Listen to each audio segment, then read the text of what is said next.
What if I were to suggest that you play a key role in the awakening world? And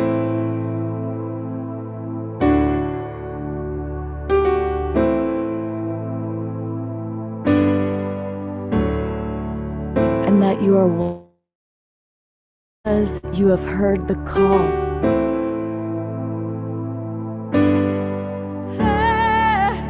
We can start right now by opening our hearts and minds.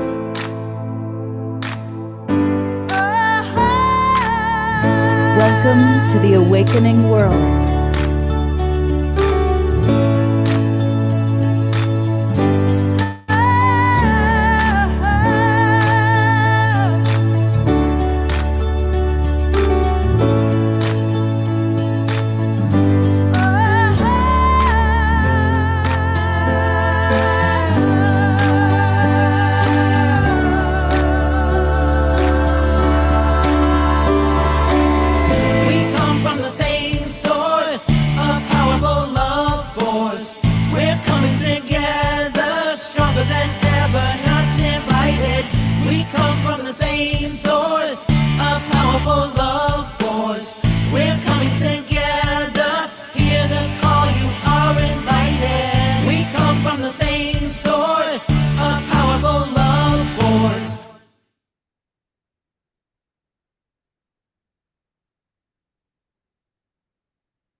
Good evening, everybody. Welcome to the Awakening World. I'm Scott Gatamas, your host, and this is our annual Everyday is Earth Day show tonight. And of course, every year, we've been doing this now for over 4 years.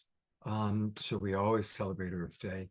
And since it's a couple days after Earth Day, and a lot of our friends and colleagues did wonderful Earth Day shows. There was one on Saturday, that a lot of our friends put together. There was another one on Sunday. There was another one on Monday. So we just want to celebrate that every day is Earth Day. And so I want to just briefly let you know who's going to be joining us tonight. He's back. We celebrated it a big way that Om Shar is back from England, and he's going to bless us with 2 songs tonight. And then you might have met recently, we've had her on the show now twice, Sylvie Rokob, and she created a beautiful movie. And we'll learn all about the movie she created. But more recently, she put together an incredible Earth Day Summit. Wait until you hear about what she did. And I know many of you actually participated in it. People were sending me messages of, oh my God, Sylvie's Summit is so amazing. So those of you who watched the summit, please make sure you put comments in the chat box for Sylvie to see and for us to read. But wait, there's more. To kind of talk about what's happening locally, we have a global peace triber, Deborah Emanuel, who's going to share about the wonderful work she's doing as an example of thinking globally, but acting locally. And also my friend Lori Grace will be sitting next to me shortly, and she'll be sharing a little bit about the incredible sustainable farm she's created. And great music continues with Jesse Epp is back. We had him on the show once before, and everybody was so touched by the beauty of his music. I said, Jesse, could you come back for our Earth Day show? And he said yes, because he's clearly the lover of the earth. And Gaia was just whispering to me today, saying, tell Jesse how much I love him. So there's a message from Mother Gaia for you, my friend. Thank you. Nice to see you all again. And going into music, we are going to go right into beloved brother Om Shar, getting us going. What do you got for us today? Well, it's a gentle one today. I felt in a very tender mood today, and the song that sprang to mind was something called The Garden of One. And of course, the Garden of One is the earth that we're on, and the Garden of One within our hearts.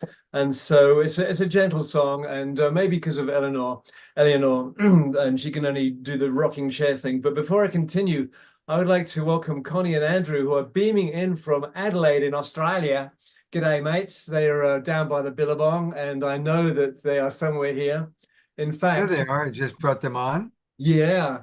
So, so they are in a satellite connection of the community they're in with in Colorado here. There's several around the world, and maybe we can talk about that a bit later. But anyway, welcome, beautiful ones. So good to have you here. Yay. Great to be here. Thanks for the shout out.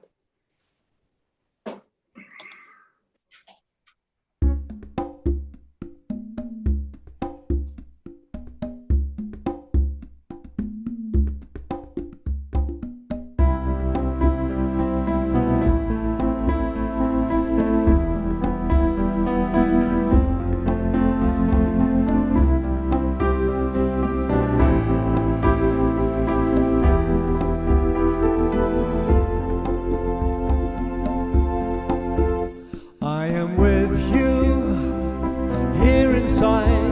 Don't worry, don't worry. And I love you more than you could know. So come along now and lay your head on my heart, on my heart.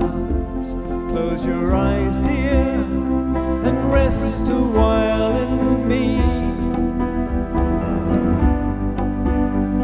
Keep open your heart and let in the sun, and bathe yourself in the garden of one. Know you're at home and in my embrace. Here is divine grace. Here is divine grace.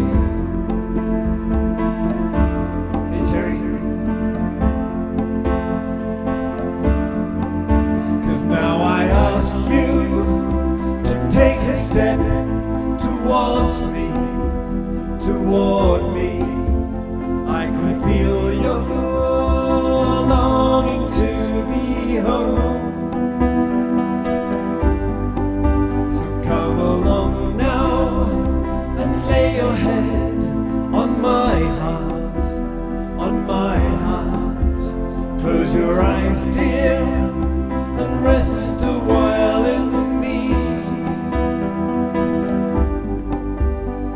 Keep open your heart and let in the sun. Bathe yourself in the garden of one. Know you're at home and in my embrace.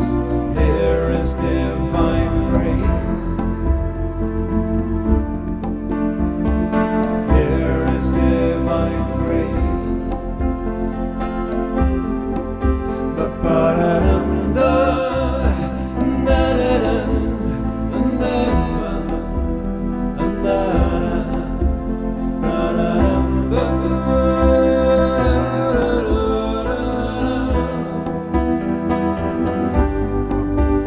Close your eyes, dear, and rest a while in my heart, in my heart, 'cause I can feel your longing to be home. Keep open your heart and let in the sun, and bathe yourself in the garden of one. Know you're at home and in my embrace. Here is divine grace.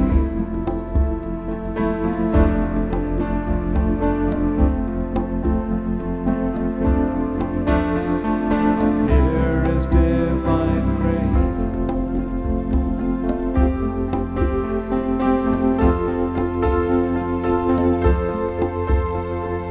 Here is empty space.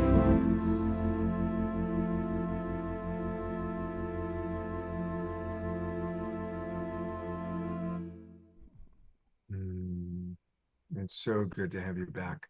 Let's go to gallery view, everybody, and give them some good twinkles. Yeah, I don't think there's anything but good twinkles, right? Twinkle, twinkle, oh Mashar, you are a star. Now I know who you are. And a reminder for anyone who doesn't know yet, the best way to get his music is to go to Bandcamp. And so if you go to omashar.bandcamp.com, there they are, all of his albums. And that's how we can support him, is by buying his music and listening to it. Because every one of those songs, every one of these songs now, those of us that are regulars, it's just like, I get teary-eyed listening to his albums. It's like, Some of them I know, and also when you, I get a check about 2 or 3 times a year for about $50, and it comes through Spotify mainly, and so you can go to Spotify and listen to all that stuff as well, and Spotify/Omar Shah. So yeah, thank you. oh, okay, well, I'll start promoting Spotify. I always thought Bandcamp was the best Well, one. no, Bandcamp's the best way because it actually gives me money Yeah. when people actually buy. But to Spotify, I think you get 0.00001, but they add up, and you know, there it is. Well, and more people are listening. That's the key. And really, it's about getting the message out in any way, shape, or form to the world that we're awakening. And here's the tools and the support. So, Absolutely. It's great to have you with us. love you, bro. How do you, while you're here, how do you make every day Earth Day? Well, every day is Earth Day for me because the very first thing that I do after I get up and get my cup of English breakfast tea is I go out and greet the sun. I take my shoes off, snow or not snow, feet on the ground. If no one's looking, I'll take my shirt off because I'm a little bit shy in that way. But I greet the sun and greet mother and father through the sun, and greet the earth and greet the trees, and I acknowledge it. And if I don't do that, I get withdrawal symptoms because there's a part of me missing. And the foundation of us all is Mother Gaia, and all of the elements and all of the elementals. And it really brought it home to me going to England. And this scene that you see behind me is one that I took about 3 weeks ago in Stratford upon Avon. I know I've mentioned it before, but as I was there, this beautiful rainbow appeared, whoop, and it reminded me, just don't ever forget me, dude. This is Mother Earth being duty with me. And I'm at the top of your Christmas card list, and so I remember that every single day by taking my shoes off, going and greeting the sun, greeting the Mother Earth, greeting the trees, and letting that be the start of my day, and my cup of tea, of course. So and throughout the day, I'm making it a habit, and with momentum, because when you have a momentum of habit within your being, it calls out when it's missing.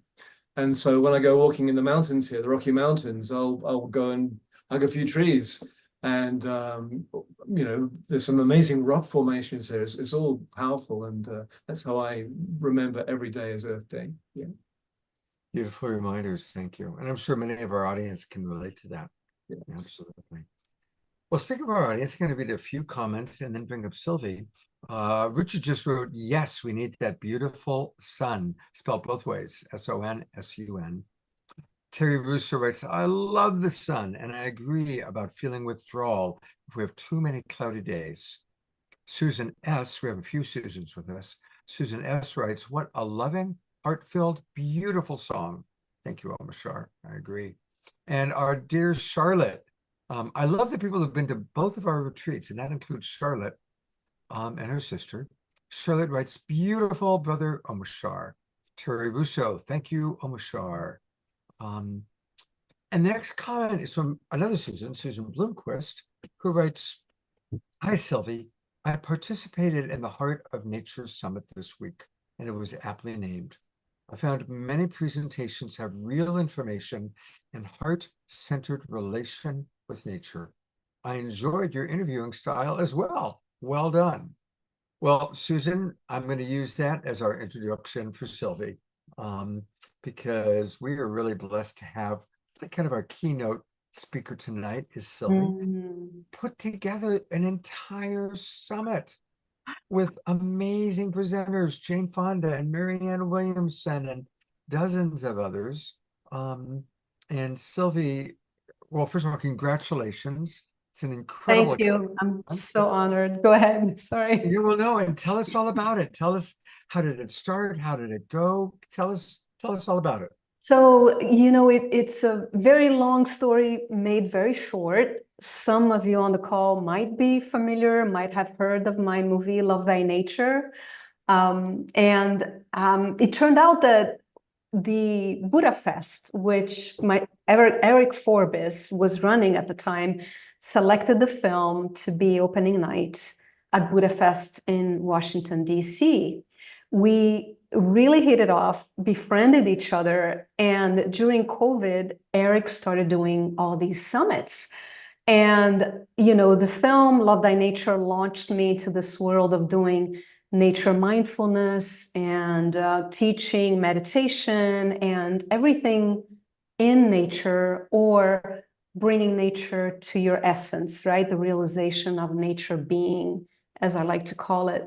And I suggested to Eric, I said, Eric, since, you've been doing all these summits and reaching so many people, why don't we do something in the realm of bringing the heart of nature into the world? And we came up with this concept, and it was an amazing collaboration because, first of all, we got to invite all these amazing people, which I've been honored to interview. And I'm not the only co-host. There's also Mark Coleman. Some of you might know of him. He's known in the realm of nature mindfulness and nature meditations. And Christy Peoples, who was a producer at Sounds True. And so she's been also amazing in doing these interviews. And then all these folks, said yes to our invitation of coming on board. And the vision really here is to bring heart to environmentalism, right? To really realize that we can only really make a difference if we learn to connect even with the people who think very differently than we do. And also to bring heart to all of our systems, in the sense that it's like we have to address things like racism and homophobia and all of the other isms and phobias that exist in the world, and also address patriarchy and realize that we need to balance the deep and divine masculine with the deep and divine feminine. And revitalizing indigenous wisdom is also very key to our own health and well-being, but also the health and realizing that the sacredness of nature needs to be imbued in every system, and on and on. So there's so much I can tell you. It was really challenging to find 5 clips to share with you because we have 38 sessions, and Oh my God. And they're one all is more fabulous, amazing than of the course, other. right? So, I'm delighted to be sharing with you some of these clips, and just to give you a sense of like where we're going, how we're approaching this. So if that's okay, I'd like to share the first clip. Go for it. And just Okay. So you- it's basically on the Simple. first day of the summit, which we called Healing with Nature, right? The reciprocal relationship of healing with nature. And the clip I'm going to show you now is from a conversation between Christy Peoples and Amos Clifford, who is the founder of the Association of Nature and Forest Therapy. And he basically trains guides in the realm of forest bathing. And he's been a teacher and a mentor to me, and I've got certified through him and his organization. And so I'm going to share with you a couple of minutes, more like 4 minutes, of what he talks about and what he inspires us with. So let me just share the screen. Here we go.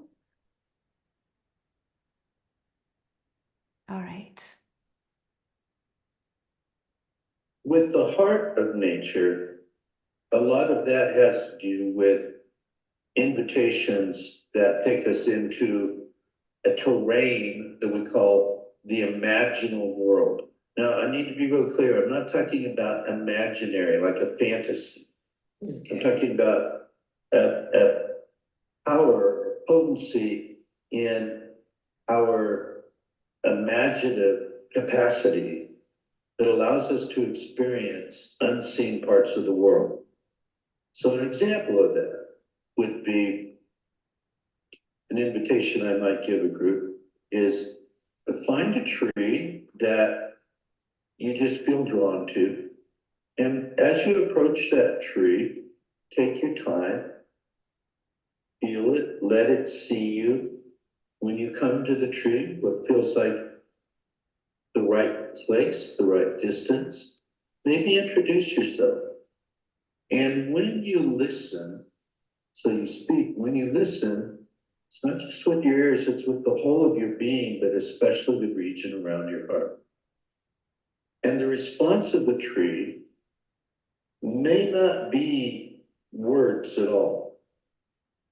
Words may be there, but they may be your translation of the images and impulses and inspirations and dreamlike ideas that come to you as you're listening with your heart.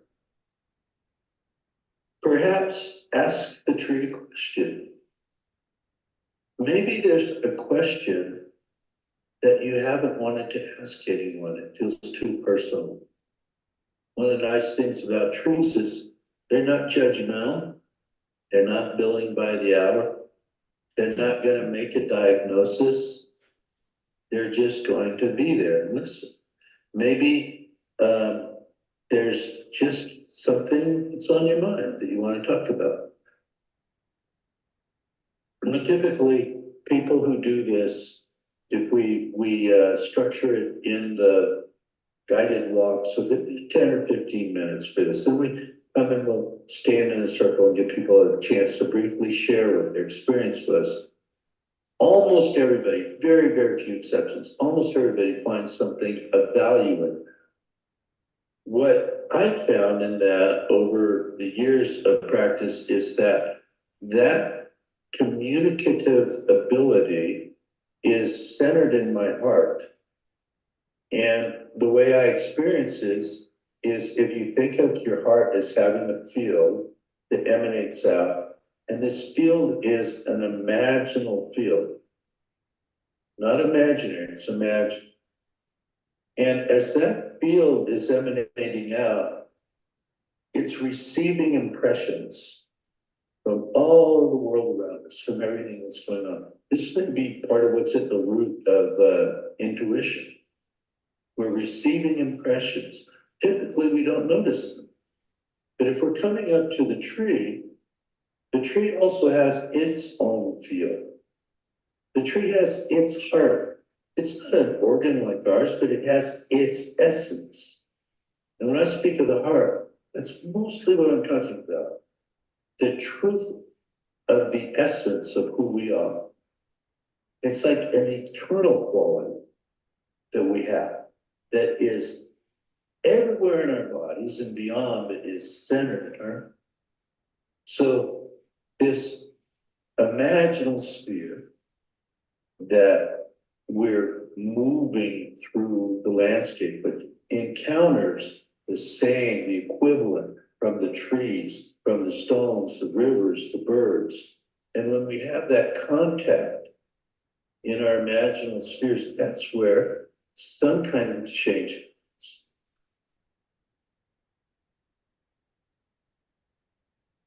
So that's a little bit about what forest bathing is about, where guides basically offer invitations where people have an opportunity to slow way down, quiet the mind, open the heart, and have a relational rapport with the beings of nature. And so I found this clip to be really interesting because he really goes into the heart of the issue, which is allowing oneself to be present in a way that feels relational, that feels vulnerable, that feels fully present, and seeing the beings as sentient. So other sessions within the Healing with Nature day. Before you continue, I want to just bring up Thomas Sharp, who didn't know that I was going to bring him up. Surprise, surprise, surprise. I love catching people like that. Well, I was carry on. Sorry about that. But I just thought it was so perfect that here he was talking about hugging trees. It is. Sylvie, I'm just so blessed that you're bringing this open face to us because as I've mentioned to the tribe here, this tree on the left was planted as a plane tree, PLANE, N-E. I've known it my whole life. It was planted when Shakespeare was born, so it's over 400 years old. And I've developed a relationship with it. And there's a pine tree just a bit further up the Shakespeare Gardens there. I go and visit it every time I go to England. And you have to really slow down and clear your mind to communicate and actually hear the communication back. And what is the embarrassing thing for me is I'm there. I found a way to lean against a tree, but it's a tourist place and there's people walking by all the time. And I'm sort of going, I'm watching this weird faux F-A-U-X shame come up for me about being so openly loving towards nature. So thank you for bringing this to our attention, to my attention. Sure. Yeah. Yeah, and I just encourage everybody, you know, go out and whether it's just taking your bare feet and walking in the grass, you know, walking in the grass and bare feet, actually, it's been scientifically proven, you probably know this, Sylvie, that it does all sorts of healthy things for us. Absolutely. So I just wanted to bring in Omarshore for a moment and really anchor that in because it's something everyone can do. We can all connect even to a patch of grass or whatever tree is nearby. And I'm now turning back over to you to show whatever you want to show next. Sure.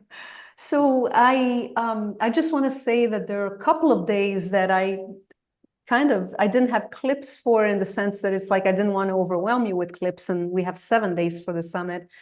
But those 2 days really go deeper into what it means to, you know, Thich Nhat Hanh used the expression interbeing, which is really realizing that every cell of our being has the elements of the moon and the stars, and everything we eat comes from the land, and all of the animals that we have relationships with, they're kin. We're actually, one of the interviews that is fascinating is with Dana Baumeister. She is the co-founder of Biomimicry at 3.8, and she talks about realizing how young we are in the history of our existence, right? So the next clip that I'm going to share with you is from one of my sheroes, as I'd like to call her. This is Nina Simons. She is the co-founder of Bioneers. They just celebrated their 35th year. It's a conference that brings together people from all over the world. And our conversation was on the day that had empowering the divine feminine or the deep feminine as a theme. And Nina's perspective is, how do we like reinvent leadership instead of being a top-down approach? How can we bring everybody, all people represented at the table? So I'm delighted to be sharing this clip with you.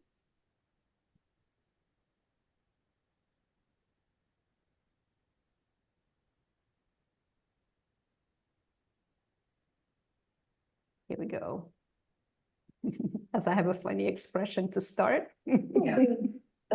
Attributes that we consider to be feminine. By the way, I want to also emphasize that the feminine does not necessarily mean women, right? Everyone across the gender spectrum has both attributes that are masculine and feminine. So we're talking in those terms, right?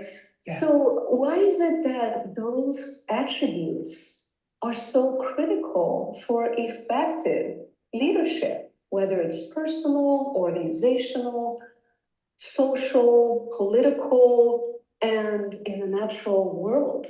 If you could talk to us about that. Well, you know, my big aha having to do with gender happened in the mid-90s when I saw a film called The Burning Times.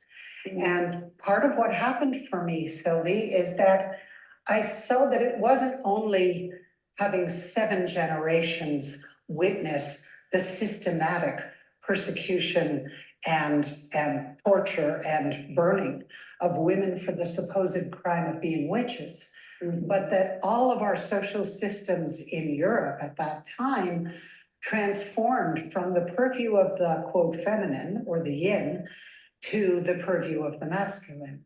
And And when we say even the words feminine and masculine, they're so loaded because really we need to reclaim the definitions of each of them as well. That's right. So, right? Good point. Because, because as women, I want to have a healthy masculine within me as well as a healthy feminine.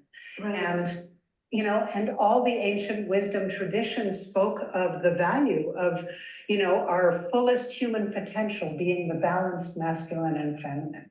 Mhm. So, you know, there's a fascinating study that folks can look up online called the Athena Doctrine. And it was a study that was done globally about leadership. And they interviewed, I don't know, thousands of people across 73 countries.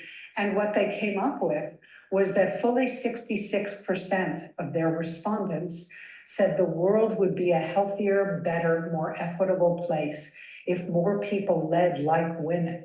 Right?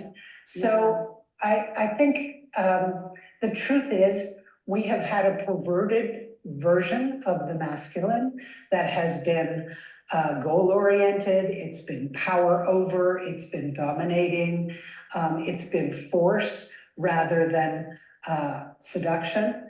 And I think we need a balance of, you know, the kind of focus that the masculine can bring and the kind of determination that a healthy masculine can bring with the quality of relational intelligence and compassion and perseverance that the feminine can bring, and flexibility and partnership, right? So it's all those things. And I think, as you say, regardless of our temporary gender assignment, that rebalancing is necessary not only for us as individuals, but for all of our institutions and systems and sectors as well, because as is blatantly obvious, you know, our political systems aren't working, our educational systems aren't working, our medical systems are in desperate need of reinvention.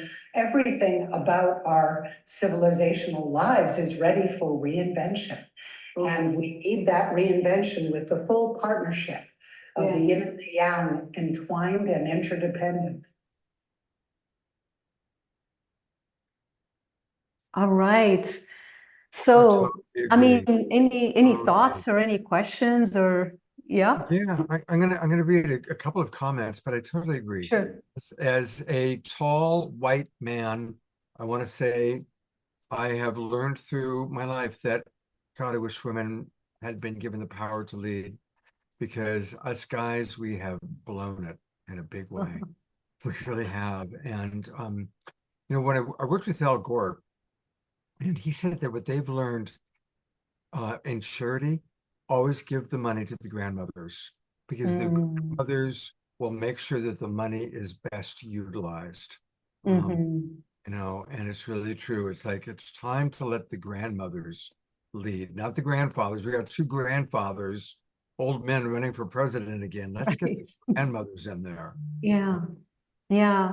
Yeah. I get really inspired with the idea that we can sort of transform both the masculine and the feminine, because we need both. And yeah, one way or another, certainly bringing more women to, and certainly when I say women, I say people identified as women or people with female or women characteristics, but more in leadership positions, as you say, Scott, would really make a huge difference. Anyway, I also have a clip that I found to be incredibly inspiring, because here we are, it's kind of like we're sort of like dismantling stereotypes, because if we want to really create a world that is heart-centered, that is empowering, that is life-affirming, all of these different systems need to be looked at. And one of them is, how do we bring the indigenous wisdom at the heart of our systems? And Lila June is one of the indigenous peoples that I interviewed her. It was part of our Revitalizing Indigenous Wisdom Day. And she has a background of being very tuned in to her indigenous lineages, and she has a PhD in the field of discovering how indigenous peoples around the world they weren't just walking in the wilderness looking for berries. These folks were powerfully, actively cultivating the forests and the lands in such a way that there was enormous abundance of food. Yes, for them people, but also for all beings of the land. So they were actually restoring and enhancing ecosystems. So anyway, let me shut up. Can I play this clip now? Absolutely. We Okay, love great. Month of June, so we're looking forward to seeing this. Fantastic. Let me share my screen here. Here we go. And I'm one of many Native people who are being called upon these days to sort of share with the world in the time of great need. And I can't tell you how many conferences and panels and roundtables I've been to. I've even presented in front of the US Fish and Wildlife Department along with a dozen other Native people. In fact, the White House under the Biden administration, early on when he first took office, created an MOU that required every federal agency to integrate traditional ecological knowledge of Indigenous peoples into every federal agency. So that's been hard to operationalize, to actually make real, because it's such a huge cultural gap we have to bridge. However, it's cool that it was even done, right? That there was an MOU that said this. That's a huge win for, I think, us as Native people and for the world. And it just signals how the world is trying to now learn from the very thing it almost destroyed, right? They wiped out 98% of Indigenous peoples in this continent, according to most estimates. So they nearly annihilated us. And now they're coming to us and saying, you know what, we were wrong. We don't know what we're doing. And of course, not everyone's doing that. I wish they were, but a large part of society is. So there is a huge awakening going on. I mean, probably because our systems are failing, right? Like, that's the biggest wake up call, is when like you wake up one day and all your corn is gone. Yeah. Because Like hitting rock bottom, right? When we talk yeah, about 12-step programs or whatever, it's like exactly. we're hitting rock bottom. Yep. Yeah. We are in so many ways. So that's when people reach out for help finally, right? When they can't deny any longer, they have a problem. So there is a lot of that going on. As for like actually integrating these knowledges, I think there's something to be said about the gap again that has to be crossed. So for example, all of these Indigenous food systems that I studied that were hugely successful, right? Like all of the ones I studied in my dissertation, and there was at least 30 case studies, were at least 1,000 years old. Some of them were 6,000 years old. Actually, the otter fishery by the Chumash in what we now call Malibu, California, was 11,000 years old. So it's like, these are really ancient, tried, true, successful methods, right? So, but my point is, one of the hallmarks of these systems is that they are liberated. They are, the food that we eat is not just food, it's a living being that we respect, and we let them come and go when they want. So we don't have fences, we don't have cages. Even the word farm is not inherently a bad word, but it can be, because sometimes farming connotes extracting, right? Like eating something out of the earth for you, right? And that is just not what Indigenous peoples did. If anything, we gardened, we tended, we cultivated, we supported, we augmented systems. But a hallmark of these systems is they are non-human centric. They are not for us alone. Do they feed us? Yes. Do they feed us well? Yes. But are they for us alone? No. And ironically, the more we seek to become a species that serves other species, a species that is in service to all life, which is what we believe Creator put us here to do. Ironically, you get more than when you're just selfish and self-serving, you get less. It's very interesting. And so my challenge has been helping people make that conceptual leap from, oh, I'm gonna make a little square farm and I'm gonna maximize productivity for me, my company, my community, blah, blah, blah. And say, wait a second, let's just take a deep breath and step back here. What if the whole world was a garden? What if the entire ocean was a garden? What if this whole place could be tended instead of just these little intensive farms where we're just sucking it out? But what if, like the chestnut groves grew from Maine down to Georgia? So these chestnut groves were massive and they served squirrels, birds, chipmunks. Animals would eat these chestnuts too. And so I'm trying to break people out of the box of the farm and put them into the paradigm of the ecosystem. How to tend an ecosystem and dip your cup into the riches of that ecosystem when you need something to eat. I don't know if that makes sense, but that's a hard task. Yeah, so that's Lila June, and Scott, you had mentioned that she's been on your show, so some of you might be familiar with her. It's this is just a little piece. I mean, the rest of her interview is also incredible. And do we have time for one last one? How long is there the next one? I think it's about, let me just, before I say it, 3 minutes and 49 seconds. You know what I'd like to do? If you Yeah. don't mind sticking around, because I want to get to some of our other presenters and I want to read some of the comments coming in. Sure. And then a little bit later on, we'll come back and do that. How does that Sure. sound? That sounds great. But I do want to let everybody know, again, here is the amazing Heart of Nature Summit that you put together with so many people that we respect. And now, can people still watch this? So technically the summit ended on Earth Day. Earth Day was the final day of the summit. What we decided to do is we're going to be offering a replay weekend, which will be on Saturday and Sunday, where folks can watch for free for 48 hours, basically. And so you're the first ones to know, really. And, you know, the link's not even available because we're going to start announcing starting tomorrow morning.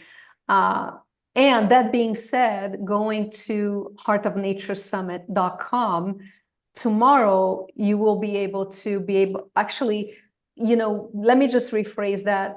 Scott, would you like me to share the link that we have on the chat so that folks can join that way? Or would you like to do that? Yeah. Well, I just put in the main link. And if you want to put in my link, that's great. But the most important thing is definitely for people to know. So that we know that folks came from here. Let's see. Okay. And while you're doing that, I'm just going to read a few comments that have come in. Sure. Sylvia writes, I felt Lila June was responding to my enthusiasm, even in the recording. Right on. And Connie and Andrew write, Lila June has expressed a root cause of a world out of balance, bringing a pathway to the heart and connection to the sacredness of all life. Beautifully stated. As always, Connie and Andrew were very eloquent. Susan writes, thank you for offering the replay. I signed up but wasn't available to watch. I'm so glad I can watch now. And Adrena Joy writes, what if we focus more on being human than are altogether becoming more humane? Good point. And Sylvia writes, I identify as a gender diverse womb being living into my name of the forest. And And anyway, those are the ones. Well, one more. Doug May writes, we also need the non-linear thinking and the mandate for collaboration that come with feminine organizing and leadership and energizing. Absolutely, Doug. From one old white guy to another, I agree. Richard writes, we forgot too that we are nature ourselves. And Sylvie, again, let's put that into the chat. And we'll come back to Sylvie one more time tonight. But a reminder that it's available for free for 48 hours, and we can all watch it this weekend. So let's do that. And I'm going to bring you up one more time, Sylvie. Let's all twinkle Sylvie for this amazing work she's doing. And let's, if you missed it, let's catch it over the weekend. And we'll come back to Sylvie for one more guest a little bit later on the show. We just added something to the show. Dorina Joy is keeping track of people's birthdays. So Jerry Anderson, if you're listening, wake up, because we are going to honor you. We just learned was Jerry's birthday on Earth Day, April 22nd. Hey, partner. And I understand you finally caught up with me. We're both 68. But I can always now call you young man now that I know that myself. Yes, I got to be with the Frank sisters in Canada for the Jacob Collier concert on my birthday in Toronto. Oh, well, that's pretty awesome. I just happened to see one of those sisters in our chat box. Hello, Charlotte. Well, I think with the balloons behind him, Omashar may have a little ditty to play that we all might recognize. Nobody knows this song. Happy, happy. Hang on a minute. It's really high for me. I'll have to do this little G. Happy birthday to you. Happy birthday to you. Happy birthday, dear Jerry. Happy birthday to you.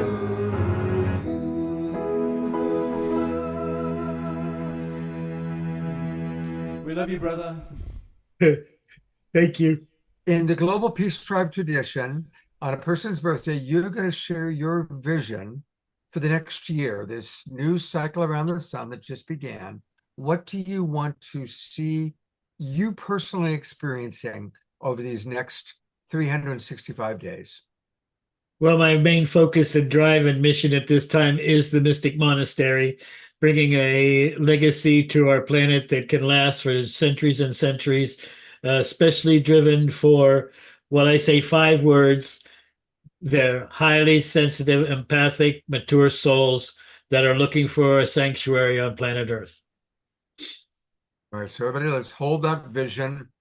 Tremendous success, maximum grace for the Mystic Monastery, attracting all the support, all the right beings, and absolute blessings. I'm going to add radiant health for our beloved wild monk of the Mystic Monastery, Jerry. Thank you. God bless you all. Love you. All right. Well, we're going to go back to our now we're returning to our regular scheduled programming, which includes Jesse Epp, who is going to bless us with some music. But Jesse, before you play your beautiful guitar, how do you make every day Earth Day? What's your relationship to our beloved Mother Earth? Oh, yeah. Thanks for asking. I feel like I do a lot for the physical planet and for Gaia consciousness. I make it a daily thing to get out into nature, whether it's ocean or forest, and really sink my feet in the earth and connect with her. Quite often I'll bring my guitar as well and just play in kind of the middle of the forest or at the ocean, and the birds always listening and connecting with it, and I get some calls back sometime, and it's quite lovely, and just in an energetic sense as well. For those who know this practice, I send my energetic cord down into the core of the earth, It's a very, very grounding piece where you're sort of grounding your soul in essence in the core of the planet.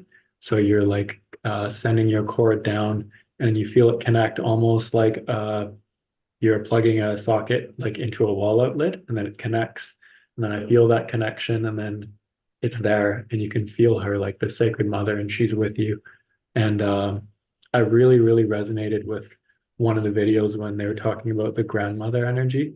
I feel like that is so important to realign and really and put at the forefront of everything. Like the ancient wisdom lies in that. And yeah, in a physical sense, just in my small town I live in, whenever I kind of walking through the town and I see garbage, generally I'll always pick it up and put it in the trash. I feel like as the leaders of this New Earth movement, we have to be the first ones in every sense of the word. So when we act that way, when other people see it, then they have the option to do the same. You're giving them that option, whereas before they didn't have it. And also I don't throw anything in the garbage. Everything, the way I live is very simple, and everything that I sort of purchase, you could say, can always either be recycled or composted. So I have really no like imprint in the world. I also don't drive a vehicle, not necessarily by choice, but still that's something that's been, obviously it can make an impact on the planet. And the speak of the masculine and feminine before, I would see definitely a great redefinition has to happen with those words. How I see the masculine, the divine masculine in its sort of true form would be like a really strong, sturdy, solid tree where it's just there and it's in total stability and conviction and determination, and it's like inspired action too, rather than just kind of like frivolous doing things all the time, but just that kind of like very inspired, concentrated action. And then the feminine would be like the creative energies, the right brain of the side, the innovations, the flowing, the movement, the dancing, these kind of things. And I feel like when we embody the balance of both of those, again, not only do we act as an example for others in that sense, but we just feel that, we become balanced beings, and everything becomes, you could say, more effortless, more easeful. The lessons and these kind of things just become more subtle, you could say. And I personally love Gaia very much. We're very connected. The birds, the ocean waves, all of these things. And we are nature. We're not separate from it just because we live in these like box houses and stuff now. That's why you can go in a forest, you can feel, you don't need to eat anything, you don't need to drink anything, assuming it's not like a rigorous exercise, because you're completely fed by the environment, by the prana, by the amount of lushness around you in the forest and the river and all of this. You have everything that you need. So the nature returns us to our natural selves because we're quite far from it as we've come as a species, and we're only just reawakening to that.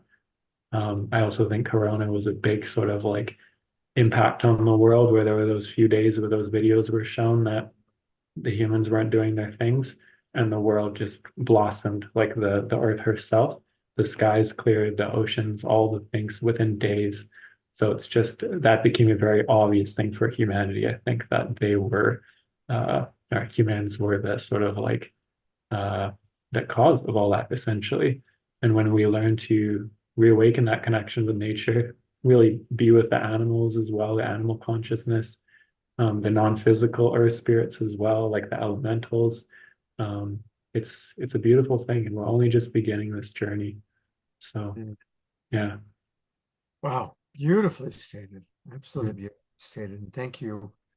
You know, I just want to again emphasize my admiration for people like yourself who lead a simple, clean life. And that is, you know, so important. Thank you. Yeah. Thank you. Yeah. Oh, I eat plant-based as well. Thank you. Well, I'm having my potato here. And eating while you play. You know, while Jesse plays, I'd love to reflect on what you've heard tonight so far, and what Earth Day every day means to you. And I'd love for people to put it in the chat box, and I'll read some of the comments that come in. One just came in right now from Ellie. Ellie writes, everything Jesse said is so simple and so beautiful, much resonance. Thank you. So thank you for that, Ellie. And yeah, let's all really tune in. And, I want to invite everybody watching on Facebook.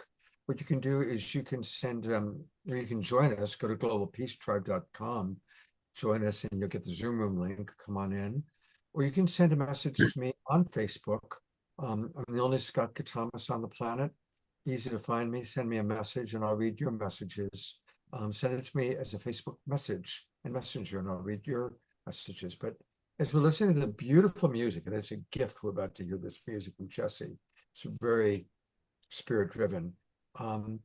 What comes up for everybody? What does living every day, honoring Earth Day every day mean to each of you? So that's enough for me, and I'm going to turn it back over to you, partner. Thank you. Yeah, so I play my guitar, I play my music also in 528 hertz, which is considered to be harmonic to life, to earth vibrations. They say the bees buzz in this frequency when you hear them. And I've tested this as well with my guitar tuner. I've went to different sort of spots and heard the birds and saw where it went on the needle, and the ocean waves as well. And generally it's always in the 432 hertz to 528 hertz frequency. And I've found great resonance with this. So I'll be playing in 528 hertz tonight. And the first piece I'll play is a piece by a Paraguayan composer called Agustin Barrios Manglore. This piece is called Un sueño en la floresta, which means a dream with the flowers, lying in a flower bed, essentially. He fell asleep under a tree and he woke up and composed this piece. And I'm playing this because I feel this composer, when I hear his music and when I play it, I feel like I'm playing as nature. The way he composed and the sounds he uses, you can hear the forest sounds, you can hear the birds, you can hear like a jungle kind of vibe. And I really love it. Also, for those of you who don't know, the 7 chakras in the human body are coordinated with the 7 keys of music. So from the root chakra to the crown chakra, it's C to B in the scale. So this piece I'm going to be playing is in G. So it's for the throat chakra, for anybody who wants to tune into that or simply just feel it and see if that's where it resonates. Also, this piece is in what's called a tremolo style. So you'll hear I'll be moving the bass notes with my thumb and plucking the melody notes with my fingers. It sort of creates this sound almost like a violin bow, this long extended note, because the guitar, upon the initial inception, it begins to die and decline. So this is a way of sustaining that. So yeah, please enjoy. Thank you for listening. It's my pleasure to be of service in this way. My greatest passion on this earth and what I've dedicated my life to. So thank you very much.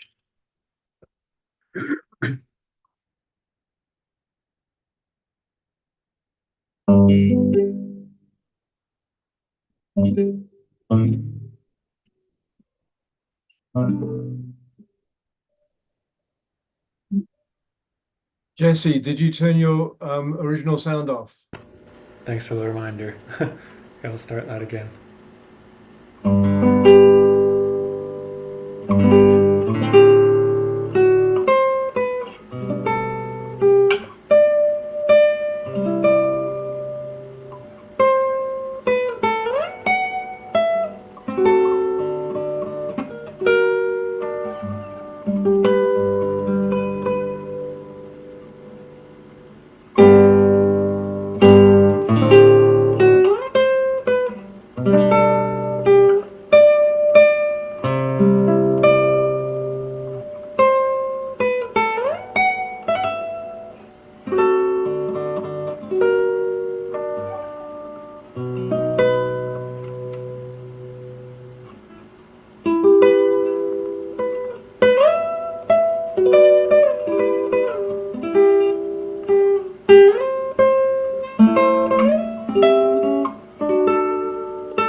usually I go to different members of our community during songs, but just I wanted the full attention to be on the beauty of your playing and on what it's invoking in everybody's heart. Thank you. So beautiful. It must be amazing to be like that, but then to also be able to be such a clear channel for spirit to flow through, and to have a combination of spirit flowing through you and the musical dexterity to play at that level. I'm having great envy in this moment for you. That's a beautiful gift, and thank you for sharing that gift with us. Thank you very much. Yeah. My pleasure. A reminder, and I put it in the chat box, but for any of you watching on Facebook, which is remote, you can connect with Jesse on Facebook. And his Facebook page is just his name, Jesse Epp, E-P-P, Jesse Epp. And there we are. That's what's happening tonight. Also, he has some wonderful YouTube videos. I put them in the chat box. We're going to hear another song from Jesse a little bit later on in the show. And I want to read some of the comments that have come in. Richard writes, "We can feel your passion in the music." I'm going to keep Jesse up so people can look at him while I'm singing pieces. Reverend Jeffrey writes, "I love hearing such talent." Mushar writes, "Sublimely, supremely beautiful." Jesse, thank you. Thank you. Thank you very much. Monk Goddess is with us, Satina. She writes, "Thank you for this wonderful music." Dorina Troy sent an image, which I'm going to post in a moment. And I'll go back to that in a moment. Ellie, again, appreciating you so much. Donna writes, "Jesse, this is such beautiful soul-soothing music." Richard writes, "I love this. Acoustic guitar is so beautiful. Jesse, I could listen to that all day." Continues on and on and on. Deborah writes, "I'm absolutely mesmerized by Jesse's music." So thank you. Thank you. Thank you very much. And for those who kind of responded to my suggestion of tuning in to kind of the Earth Day message, Dorina Joy submitted this image and writes, "This Earth Day, this beautiful image resonated deeply with me, with its embedded ceremonial chant familiar to most of us. It reminds and invites us to be more in harmony with ourselves, the elements, nature, and beyond, with the stars, beings, and our galactic brothers and sisters. Water my blood, air my breath, fire my spirit, earth is my body." So thank you, Dorina Joy, for that. And I see that Ayada just joined. I think she's who first connected me with you, if I recall correctly. Yes. Yeah. Right. I just joined the call, missed your song. He's doing another one soon. Anyway, we love you, Ayada. Thank you for bringing Jesse into our Global Peace Tribe. Thank you. And Jesse, we'll see you in a little bit. Yep. Thank you. We're running a little bit late tonight. It's going to be a long show because we've got so many wonderful things happening. And next, I'm going to bring up Deborah Emanuel, who has been a Global Peace Triber, watched some of our shows, reached out, was sharing with me what she's doing. And I thought that would be a great example of local action to share. So welcome, Deborah, to the Awakening World. Thank you so much, Scott. It's such an honor to be here with all of you. Thank you. What would you like to share with our audience tonight? I'm sorry, I missed that. Some of your words cut out. Oh, I'm sorry. I asked, what would you like to share with our audience? Yes. Okay. Well, first of all, I'd like to thank Sylvie, because Sylvie, everything you shared is foundational to what I'm going to be talking about. I was amazed at the synchronicity between the content. So thank you for that. Sure. And I loved hearing everything that you said and everything that you're doing. It's wonderful. Beautiful. Thank you. You're welcome. Yes. So my focus has been in the last decade or so, focused on water and what's happening with the water. And I moved to Arizona in 2008. and began working at the community level and bringing community together to educate. And I started finding out some things about what's happening with the water here that really concerned me. So I dove in and started researching, and I found out that, and I'm just going to give a background. I'm not going to stay on the things that we don't want for too long, but I think a little bit of background is important because what's happening here is happening everywhere. But I found out that here in the Southwest and in Arizona, the water was getting low. Millions and, well, actually at this point, billions of dollars government funding have come down to support the rivers, and they only are getting more contaminated and lower water levels for groundwater and surface water both. And I found out that they were using effluent, which is the treated sewage, to inject down into the aquifers to keep the aquifers from drying out, because the levels were getting too low to support the needs for water in every community, especially given that they were continuing to develop at a time when water is an issue. And everyone recognizes that the overpumping of water is a big part of the problem, but no one's talking about maybe not doing that. So I started talking to treatment plant operators and finding out why this is considered a good idea. And basically the response that I got is, well, this is how we handle this. And the problem of lowering water levels has become evident. And the only solution that the cities and the state governments and the federal governments see as a possibility is the recharge, using effluent to fill the rivers, using effluent to fill the aquifers. And so I started doing research on the quality of that effluent. And there's about 200 chemicals that cities test for when they're doing the treatment, the effluent release into the environment. And there are tens of thousands of chemicals in the water that are not monitored, not regulated, not tested. And so all of those chemicals stay in the water throughout the process. So I've been working, in 2017, I was invited to join an organization called the Mother Earth Restoration Trust. And I have been involved with, very much deeply involved with them ever since. And in 2021, some land came for sale at the Verde headwaters. The Verde River is the last perennial free-flowing river in Arizona.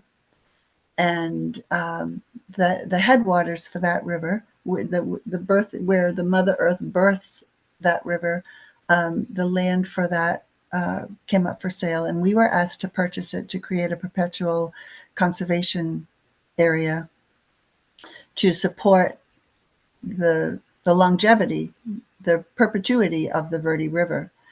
And we had it consulted. The Mother Earth Restoration Trust works with people in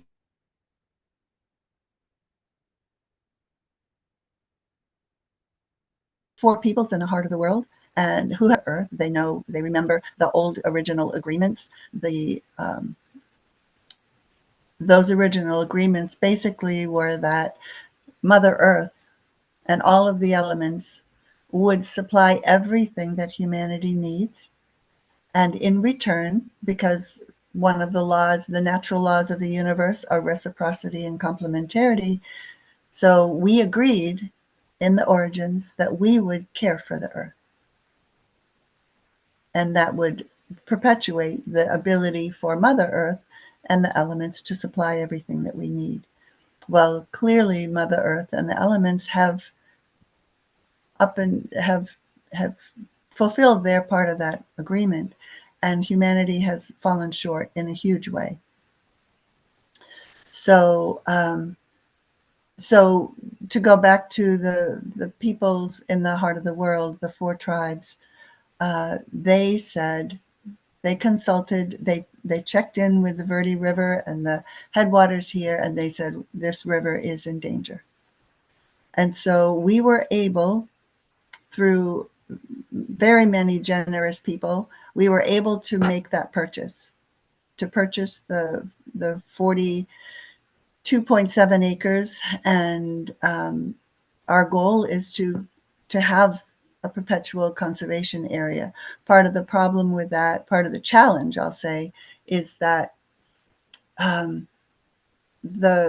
headwaters used to be 6 miles north of us.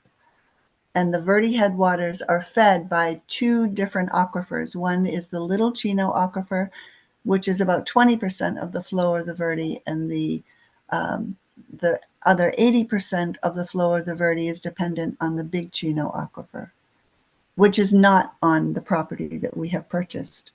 So there is a Big Chino pipeline that has been approved of, it's been funded, and I don't know exactly when the start date is, but there are many people who are trying to make that not happen.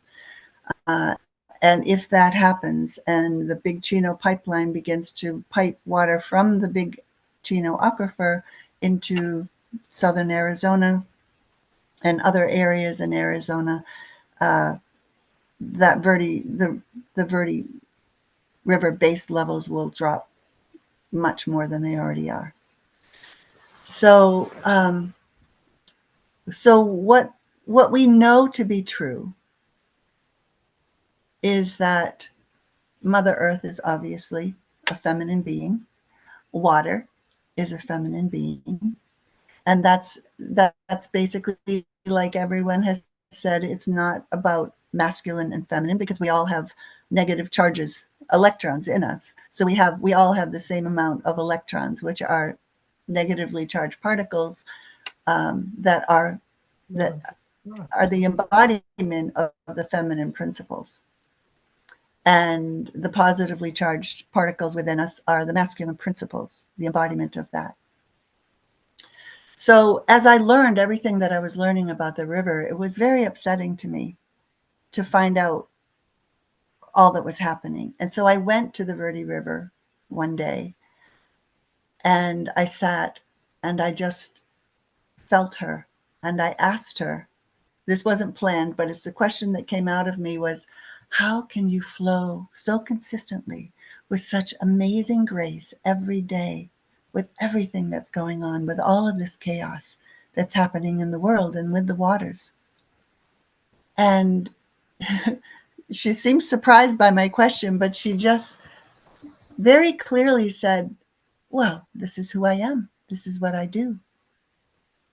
My purpose is to nurture and nourish all life along my path until I return to the ocean, to oneness. And then she said, and besides, what you humans are calling chaos is not what you think it is. It's not about the battle between light and dark or good and bad.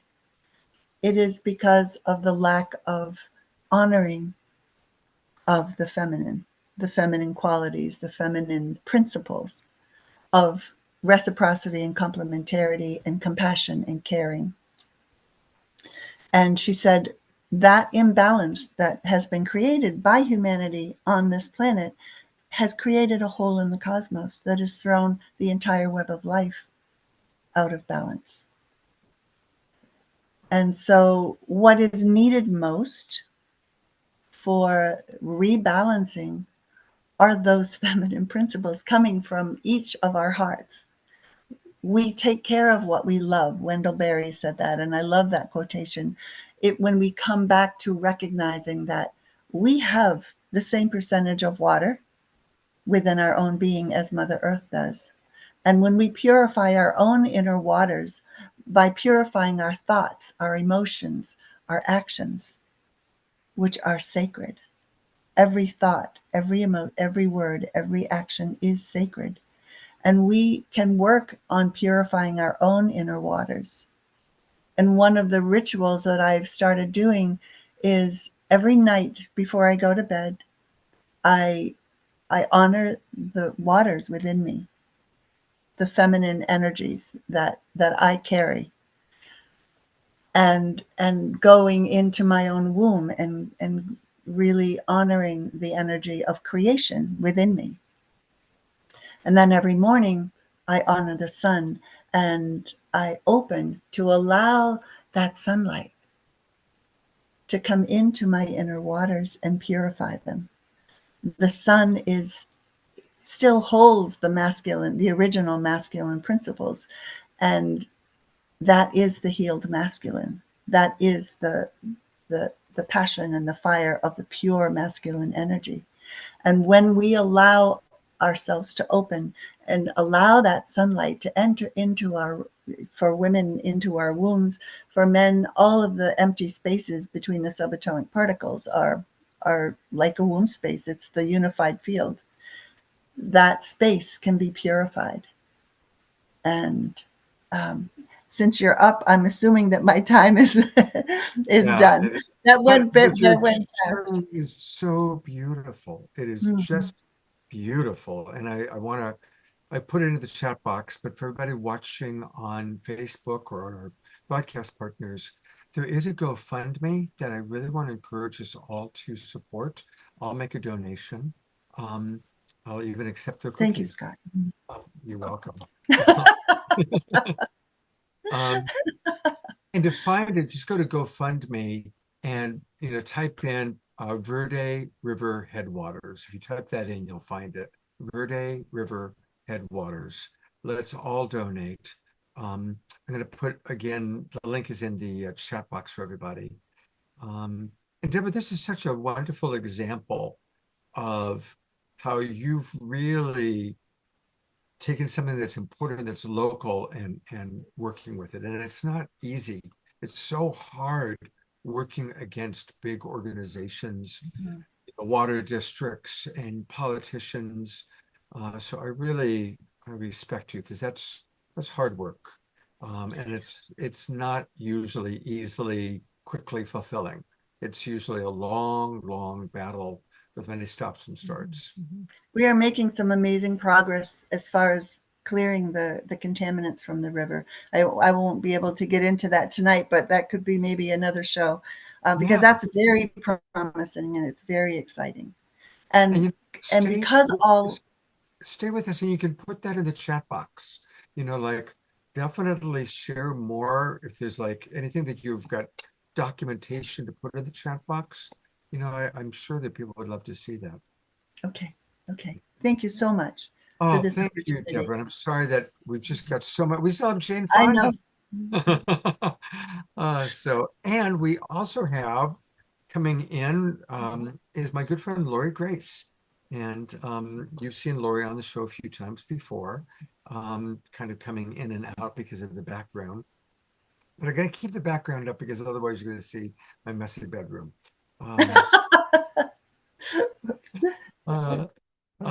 But Lori I've known Lori for almost 40 years, and she's always been committed to the environment. She's a true environmental activist. And, our theme today is Every Day is Earth Day, and Lori lives that. She lives it. I'm blessed to be living on her property. She has two properties, one in the Bay Area and one in Maui. And we're going to talk a lot about her vision for sustainable agriculture and what she's actually created, which is really a model for hopefully how many of us will be living in the future. So welcome, Lori. Thank you. Yeah. And we'll take a look at your slideshow in a moment, but do you want to just start with a little history about your relationship to making Everyday Earth Day?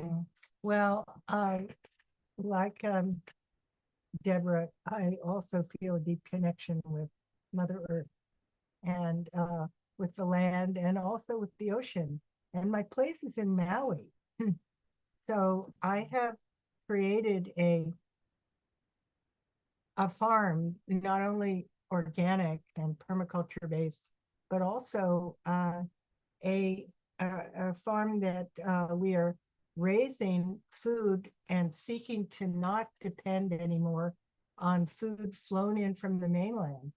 to feed our animals or even ourselves if we limited ourselves to what we could grow on the farm. And to create a sovereignty where we're not going to depend on the gas and oil inputs to bring food and other important organic supplements and things like that to Maui, okay? And so we've created a farm. I started really getting very serious about this in 2020 during the lockdown and things about what can we do to be a farm that's entirely sovereign within itself. And it's taken time to make that happen, but we're extremely close to it. And we're getting ready to open up to a few select interns to come in and study with us. But basically, we're focusing on raising high protein foods in addition to standard tropical Hawaiian foods, most of which are very high in carbohydrates, like taro, pineapple, papaya is a little less, but still there, bananas, and creating protein foods to create sustainability, perhaps in hard times to come, and to be able to feed our animals who are thriving. And then beyond that, we've moved into insect farming, and we raise insects and larvae to be able to feed our 125 fish, our 40 chickens, 30 ducks, and 4 goats. I mean, 3 goats rather. and so we are becoming a model of sustainability within a human and animals living and being together, okay? And also raising food that's healthier for us than bananas, for instance, raise one's sugar level really high, and pineapple also. So, you know, these things have to be eaten very selectively, and they're all tropical, okay? So what could we do that is a staff of life? So we found it. We have moringa that we're growing. We have bele, which is Hawaiian hibiscus, very high in protein. We have katuk, which is from Indonesia, but also these are viewed as staff of life type foods in even the Philippines, okay? So we're changing our model, and very different than U.S. agriculture. We are raising insect larvae to feed our animals and then ourselves. And when we've tested and taste tested eggs and fish grown with these things, they won the taste test blindfolded twice over a 2-year period of time. So we know we're on a really fascinating and correct track for doing something really outstanding and unusual. It's true. And we're getting ready to teach it to people. We're going to take a look at some pictures of what's going on, because a picture tells 1,000 words. There is Lori's property. It's on the jungle side of Maui. It's my favorite place on the planet. I've been going there since 1985. And going here in June. And we'll be there together teaching a workshop in June. So if you want to come to Maui, Lori and I, the last week of June, we're going to be leading a wonderful workshop that'll include compassionate communication and salsa dancing. And some tantra. Tantra, all sorts of good stuff. And possibly Sufi dancing. And there are the fish. There are some of our fish. We have many more. Many, many, many more. Oh, duckweed is another thing we're raising. These are about 40% protein. Wow.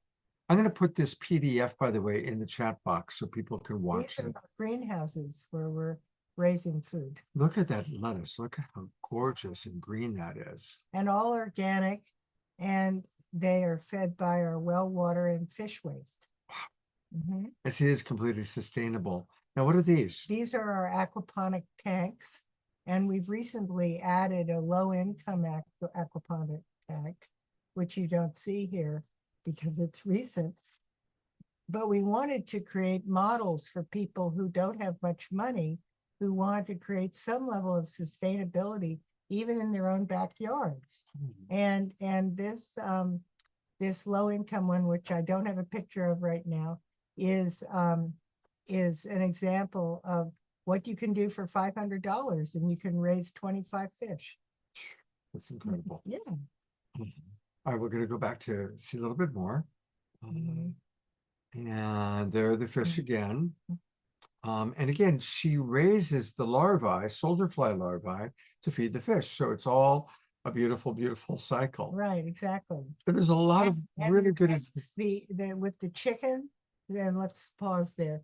The chickens, their yolks are more yellow and more full of nutrients. The ducks lay more eggs and have more babies, and that's what we're doing right now with the ducks. The fish grow faster than if we just fed them fish food. And I found out that commercial fish food like Aquamax, even organic, the Purina food is filled with toxic metals and Roundup and GMO grains. So I felt really despairing when I learned that the fish were being fed this in commercial fish farms. So what I've also done is dedicate some rooms on my property where people can come and stay, pay to stay, and be a part of our farm projects.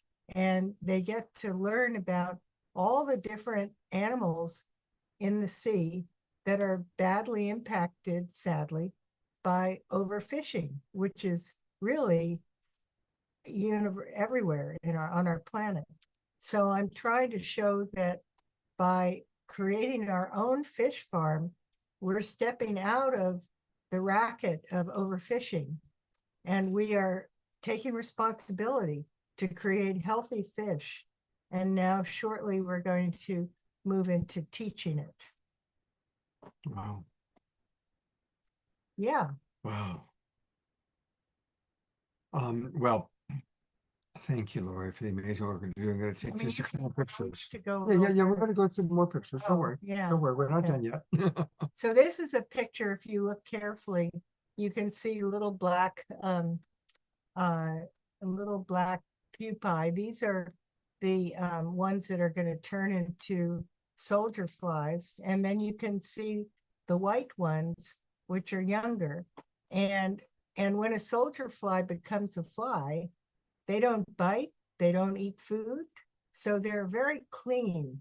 And they end up, one female will lay 500 eggs. And the thing that we've done is really get the males and females excited about mating. And in our research, what turned out to be great is having music in the background and flowers. And, and this makes the insects mate more fully. She showed me a video. I don't have it here, but she showed me a video where in the mating area where they have all these tubs of larvae and they're playing beautiful music for the larvae. Now, how many people do you know that's playing music for their soldier fly larvae? I want to mate with beautiful music and flowers around and banana leaves and we're about to have some beautiful music from our friend Jessie Epp. But let's complete this the slideshow. You do that. So scrolling down. So these, every single one of those white dots are 500 creatures waiting to hatch. That's and amazing. be born. This is an example of just some of the ducklings that have hatched on our property. Wow, beautiful. And going further, these are some of our chickens, and they're all very healthy. And because we also feed them moringa, they have very healthy intestinal tracts. You know, and it's just so different than ordinary chickens. Beautiful. So the last part, yeah, if you scroll down a little bit more. So if people end up wanting to join us, you can scroll a little faster right now. This is a farm tour happening here, and if you scroll down again, this is our farm store or part of our farm store. So people can join a membership and get to stay in a certain room.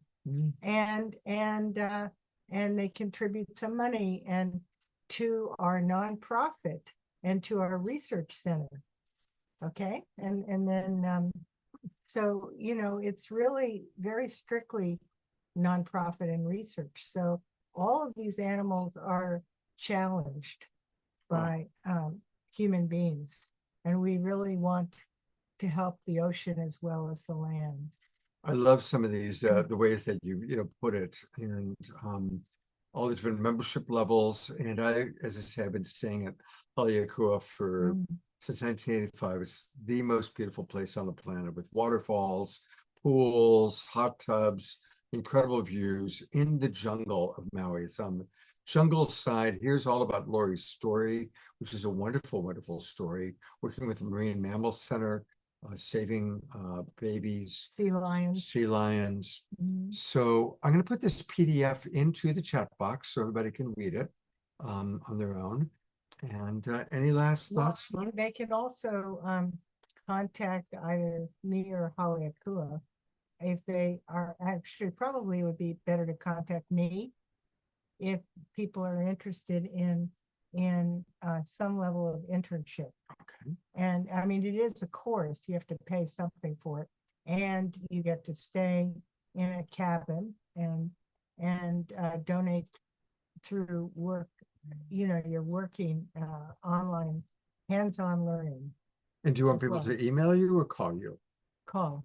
Okay, give me your number again. It's 415-847-5950. And we only have about 3 places for this, but for people who want to move into a new cutting edge approach of raising food and being sustainable for the next 25 years, this is the big start for a new way of living, breathing, and raising food and supporting animals too. Beautiful. Thank you, Lori. And also, let's thank Lori. Of course, many of you saw her on Monday night, as she was the host for the incredible event we did with Danny Sheehan. Yes. Sharing remarkable information about what's really going on in the whole UFO, UAP field. So I'm going to go to the gallery view. Let's all give Lori a good Global Peace Tribe twinkle of appreciation. Yeah, lots and lots of love and appreciation for what Lori is doing. Absolutely. Yay. And Lori, I hope you can stick around for a little bit, because we've got a beautiful musical artist, Jesse Epp. Which of yours music is very, very beautiful. And I know you love beautiful music. In fact, you may even play his music for your larvae someday. Yeah. It's gonna happen. In honor of the Scorpio full moon. There we go. That's right. And Lori is a Scorpio. There you go. Jesse, any thoughts in hearing what Lori or Deborah or Sylvie have shared today? I loved all of it. First I'll start with what Deborah was saying about the waters and all that. There are many things in there that I was resonating with, and I think anything that we can do really to raise funds and help support these kind of things in as good a way as that we can, whether it's with money or just with other kind of different types of support, the better that is. It's like physical action is the language of reality. It's not words. It's when we act, that's how we change things. Meditating and imagining is one thing to create the image and the idea that we want, but we have to actually act on it as well. We have to actually become that. And yeah, really beautiful. And what Lori was saying, that's beautiful that you have a place in Hawaii, Maui. It's one of my dreams to go there, and it sounds like what you're doing is extraordinary. And I'm always very inspired when I listen to people like you. So thank you. Jesse, we would love to listen to whatever you got ready for us. Okay. Yeah. This time I'm going to be playing a piece called Recuerdos de la Alhambra, which is a Spanish piece of music. Some people may know it. It's fairly well known in the classical guitar repertoire, you could say. This piece is in the key of A minor. So it's coordinated with the third eye chakra. If you feel it there, I want to focus in that center. I would say it's actually quite a being that it's Spanish, very traditionally Spanish, it's quite a romantic piece of music. So this will go out to your larvae, Lori. Great. And in honor of the Scorpio full moon, I will say, yeah, please enjoy, and thank you all for listening.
you so much, Jesse.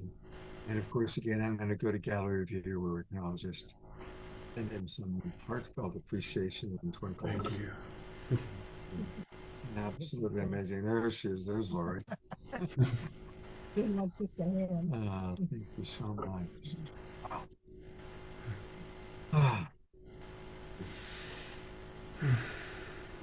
Well, we have talked about having this video that I saw.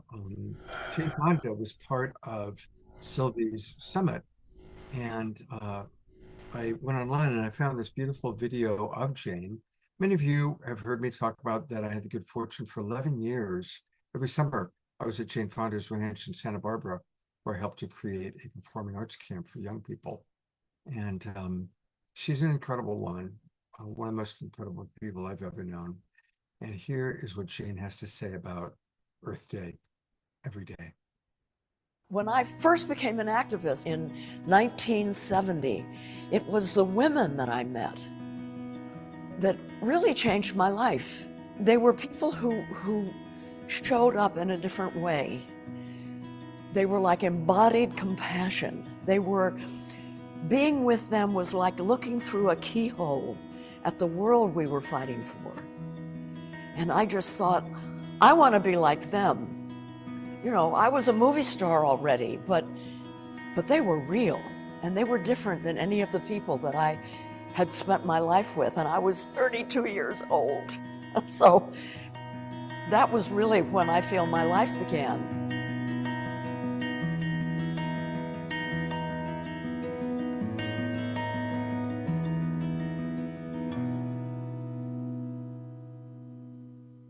I've been an environmentalist for most of my life. I had marched in protests and lobbied and things like that. One day about 5 years ago, there were the wildfires in California. The skies were brown orange. It was 112 degrees. And I read that birds were dropping dead out of the sky over New Mexico and Arizona because they had to find a new migratory route from Canada because the West Coast was on fire. I thought, what is happening? The world is changing, and I have a platform, and I'm not really using all that I have. I knew that I wanted to leave my comfort zone and move to Washington, D.C. and raise a ruckus about the climate crisis because I saw very clearly what we had to do. It was in the fall of 2019, and I was moving to Washington, D.C. to work with Greenpeace to create this Fire Drill Friday rally. Every Friday we rallied in front of Congress and engaged in nonviolent civil disobedience and risked getting arrested. And the hardest part was that we were focusing on fossil fuels. You know, the fight against the climate crisis is like scissors. It requires two blades. It takes two blades to cut. One blade, the alternative green energy future, electric vehicles and solar panels and wind turbines and so forth. And that's absolutely critical, and that's one blade. The other blade is phasing out of fossil fuels. This doesn't mean turning the spigot off right away, but not doing any new fossil fuel development and phasing out of fossil fuels. That is what had to happen. Climate science says that we have to cut our fossil fuel emissions in half by 2030. This is what they said 12 years ago. We're running out of time. What happens in November, the elections in November, will determine what happens in the next 4 years. The end of those 4 years, we can't start doing what's right and get done in time. So we have to elect people to the presidency, to the Senate, to Congress, but also to mayors and city councils and boards of supervisors and county executives. The down ballot races are critical because that's where the robust work on climate is happening now. Take all of your anxiety about what's happening and bring it to the poll and vote for the climate champion. It's why I started a Jane Fonda Climate PAC to elect climate champions up and down the ballot. And, you know, we've elected over 70 now. It's really good. All of us that are alive today are the first people, we are the first generation to experience the effects of the climate crisis. And we're the last generation that can do anything about it. We're the ones, we have a responsibility.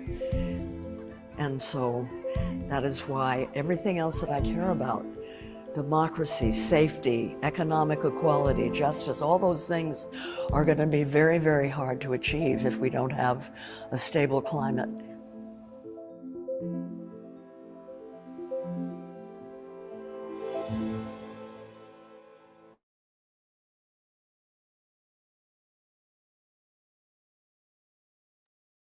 Unmute. I do have to unmute. Thank you, Jane.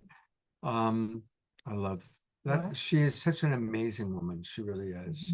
And I'm going to go back to another amazing woman, which is Sylvie.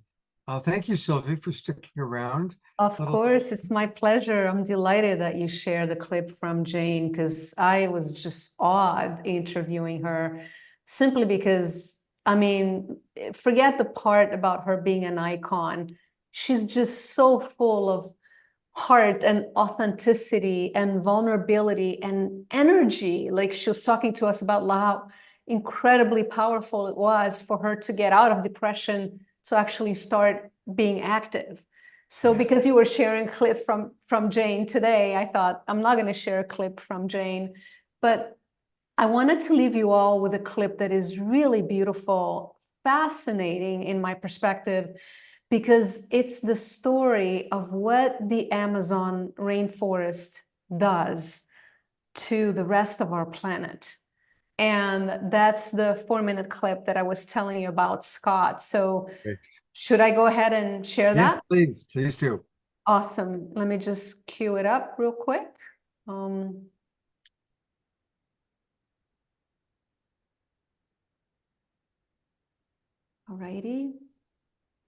Here we go. So just before I start sharing the clip itself, I'll preface this with Atossa Soltani is the person who created the organization called Amazon Watch.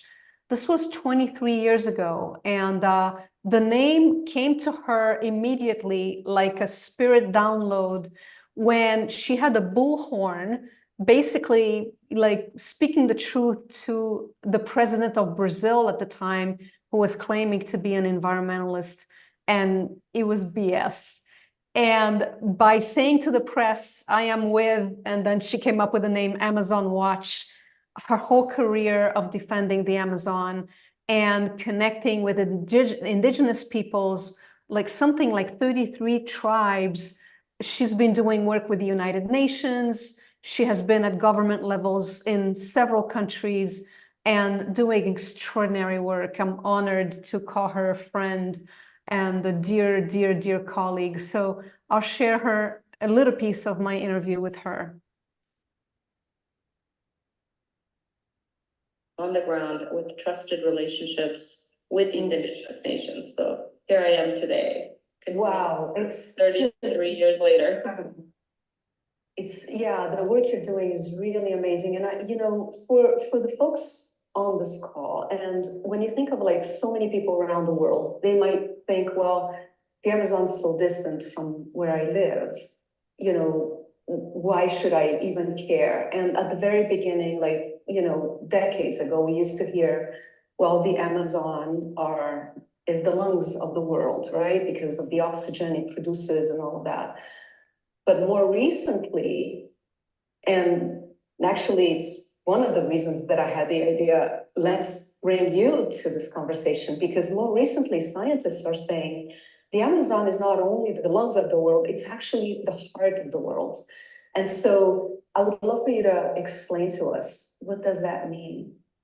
Sure. And it's interesting. Scientists are just catching up with what indigenous peoples were always saying to us, saying the Amazon is the heart of the planet. And it took science a while to catch up, but basically if you look at the Earth from space, the tropical rainforests happen where they're like a 3,000 mile wide band around the equator, north and south of the equator. And this band that is across the equator is where the tropical rainforests happen in Africa and Australia and Southeast Asia, all around the earth. And of course, the Amazon being the largest rainforest on the planet. And the way that the Amazon system is being recognized by science is actually being called the heart of the hydrological climatic system of the biosphere. And what that means is that basically it's here in the tropical rainforest belt, and in particular, the Amazon is the largest rainforest on the planet, that the atmospheric moisture is beckoned by the forest, brought into the low pressure zones of the tropical rainforest. There, the rain is basically falls on the forest, and the trees, through their evapotranspiration, they open their pores and sweat out all of that water. Each tree is actually lifting up into the sky about 1,000 liters of water vapor per day per tree. And in the Amazon, you have like 400 billion plus trees. So all of that, all those geysers that are rising up from the trees in the Amazon collectively create these atmospheric rivers that then are driven by the atmospheric circulation system of the planet as the Earth is rotating. And those atmospheric rivers, about half of them keep raining over the Amazon, keep generating rain, keep moisture flowing. The other half go north and south to bringing moisture and rain to the rest of the planet, to North America, for example, all the way to California. We know that modeling shows that if we lose the Amazon, we will, the hydrological cycle over the Sierra Nevada, which provides rain to the California, one of the biggest breadbaskets of the planet, would collapse. And so the Amazon also is responsible for something like 95% of all the rain that southern Brazil gets, or Argentina, or Paraguay, or all of the southern cone countries. So the Amazon is literally cycling moisture from the atmosphere, bringing it in deeper and deeper into the continent of South America. And when it hits the Andes, it's driving these atmospheric rivers north and south to the rest of the planet.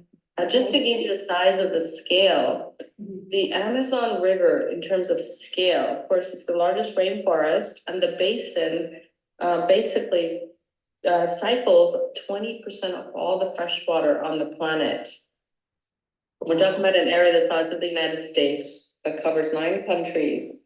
And then the Amazon River at the mouth is the flow of the Amazon River into the Atlantic is larger than the combined flow of the next 6 largest rivers, biggest rivers on the planet combined. You take the 6 largest rivers on the planet, combine them, it's just how much water is coming out of the mouth of the Amazon. But the Amazon rainforest is evapotranspiring, pumping into the sky as an atmospheric river, 20% bigger than the Amazon River every day. That's what it's doing. It's lifting up all of this moisture and vapor into the sky. And it's creating this cloud cover over the Amazon that then does the same thing as the North and South Pole ice. It's reflecting light back into space. It's cooling the planet, and it's driving the weather, and it's regulating. NASA calls the Amazon the engine of the global weather system. Literally, and if you look at time-lapse satellite imagery from the space station of the atmospheric rivers, what you see is, moisture coming in from the Atlantic, getting pumped 6 times, 7 times through the forest, literally lifting and cycling this rain before it, is dispersed across the planet. And that is why it's the heart of the hydroclimatic system. It is still also the lungs, because the Amazon sequesters all that carbon, breathes in CO2, breathes out oxygen. And that is also important for our climate system. So it's a multifunctional organ, I would say a vital organ of Gaia.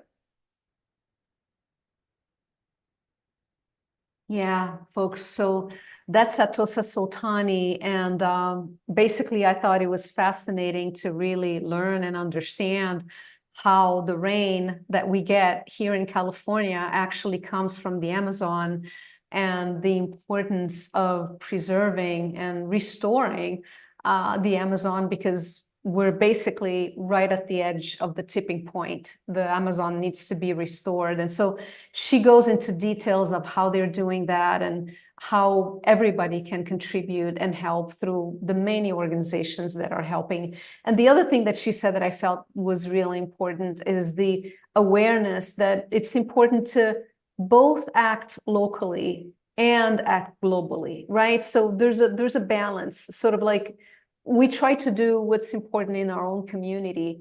And at the same time, given that we're dealing with a global crisis, to also keep our hearts and our minds open and, basically experience and learn about what's happening at a global level too.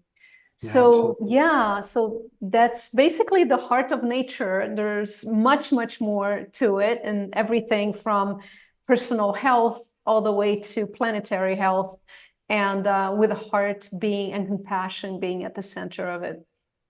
Beautiful. So again, everybody, it's heartofnaturesummit.com. This weekend, you can watch the replay. There's also a lot of beautiful free bonuses that she's providing. And Sylvie, thank you so much for your incredible dedication and sharing these wonderful snippets. A couple of comments that just came in. Ayada wrote, "I'm stunned to learn this about the Amazon, something that everybody needs to know."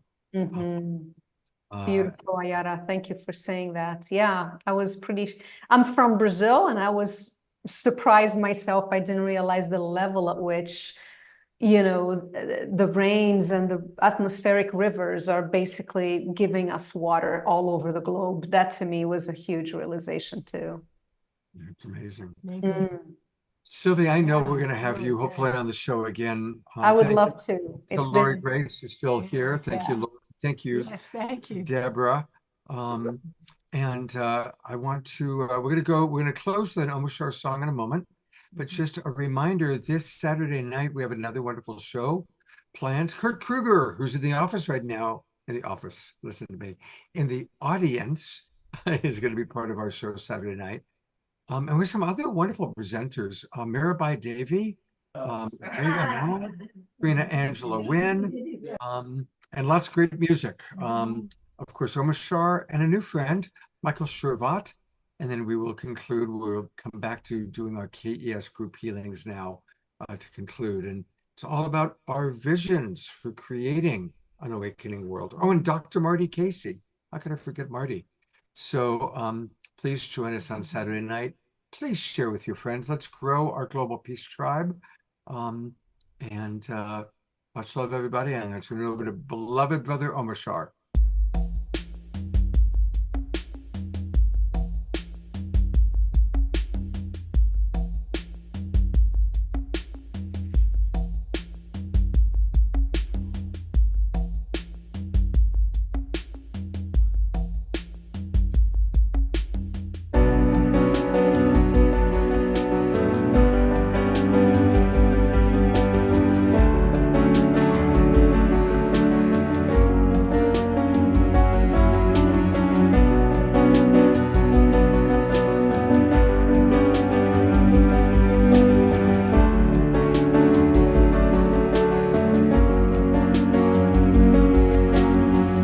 Gathered in this nation, raising frequency, raising vibration.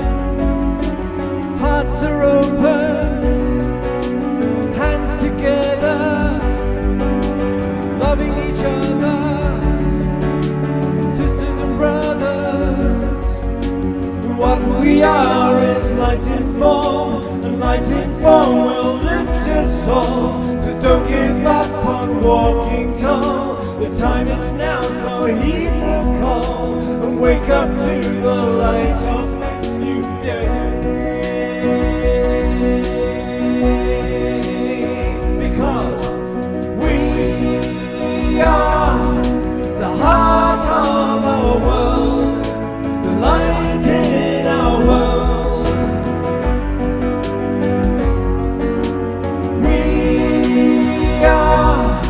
The joy in our world.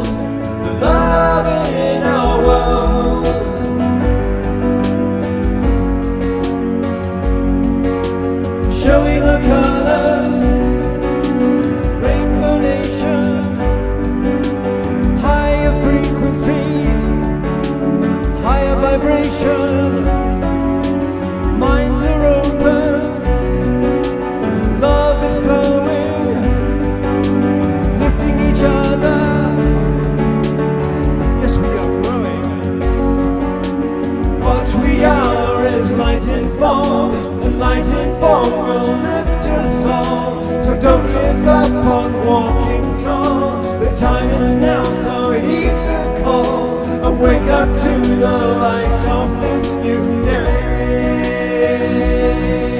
Everybody,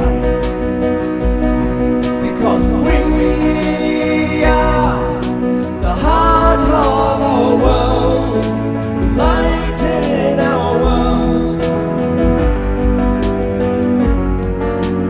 We are the joy in our world, the love in our world.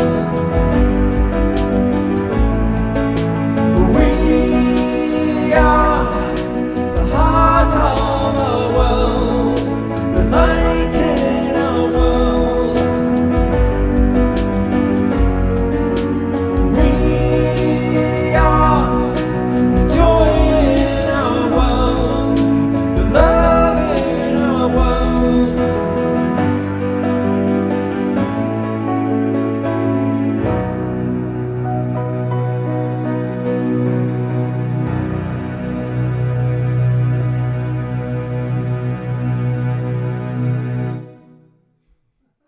Thank you, Omashar. And look at all of our beautiful friends. Karen S., Doug May, Kristen Michaels, George Noble, Ellie, Sylvie, Jesse, myself, Lennon Leaf, Connie and Andrew, Deborah, Sherry, Sylvia, Susan, who I got seasick watching you go around and around, Susan.